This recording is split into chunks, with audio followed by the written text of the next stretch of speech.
ನಮಸ್ಕಾರ. ಇಂದಿನ ಯುಗದಲ್ಲಿ ತಂತ್ರಜ್ಞಾನ ಒಂದು ಶಕ್ತಿಯಾಗಿದೆ ನಿಜ. ಆದರೆ ಅದೇ ಶಕ್ತಿಯಿಂದ ಅನೇಕರು ಬದುಕು ಕಳೆದುಕೊಳ್ಳುತ್ತಿರುವುದು ನೋವನ್ನುಂಟು ಮಾಡುತ್ತಿದೆ. ಸೋಷಿಯಲ್ ಮೀಡಿಯಾ ಒಂದು ವೇದಿಕೆಯಾಗಿರಲಿ, ವಂಚನೆಯ ಜಾಲವಲ್ಲ. ಅಪರಿಚಿತರಿಂದ ಬರುವ ಮೆಸೇಜ್ಗಳಿಗೆ, ಮೆಚ್ಚುಗೆಯ ಪದಗಳಿಗೆ, ಫ್ಯಾನ್ಸಿ ಎಮೋಜೀಸ್ಗಳಿಗೆ ದಯವಿಟ್ಟು ಯಾಮಾರಬೇಡಿ. ನಿಮ್ಮ ಜೀವನದಲ್ಲಿ ನೀವು ಅದೆಷ್ಟೋ ಕನಸುಗಳನ್ನು ಕಟ್ಕೊಂಡಿರ್ತೀರಿ.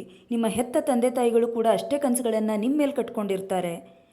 ಆ ಕನಸುಗಳಿಗೆ ಇಂತಹ ಫೇಕ್ ಸ್ನೇಹಿತರಿಂದ ಅಪಾಯ ಬರಬಾರ್ದು. ನಿಮ್ಮ ಕಂಟೆಂಟ್ ಮೇಲೆ ಗಮನವಿರಲಿ. ಯಾರು ನಿಮ್ಮ ವ್ಯಕ್ತಿತ್ವವನ್ನು ಗೌರವಿಸ್ತಾರೋ ಅವರು ಕಮೆಂಟ್ ಸೆಕ್ಷನ್ನಲ್ಲಿ ಮಾತನಾಡ್ತಾರೆ. ಯಾಕೆ ಪರ್ಸ್ನಲ್ ಕಾಂಟ್ಯಾಕ್ಟ್ ಬೇಕಾಗುತ್ತೆ? ಅಪರಿಚಿತರೊಂದಿಗೆ ದಯವಿಟ್ಟು ವೈಯಕ್ತಿಕ ಚಾಟ್ ಬೇಡ. ಯಾರಾದರೂ ನಿಮ್ಮ ಫೋಟೋವನ್ನು ಬಳಸಿ ಕಿರುಕುಳವನ್ನು ನೀಡ್ತಾ ಇದ್ದರೆ ಅಥವಾ ಅಸಭ್ಯವಾದಂತಹ ಕಮೆಂಟ್ಸ್ಗಳನ್ನು ಮಾಡ್ತಾ ಇದ್ದರೆ ದಯವಿಟ್ಟು ನಿಮ್ಮ ತಂದೆ ತಾಯಿಗೆ ತಿಳಿಸಿ.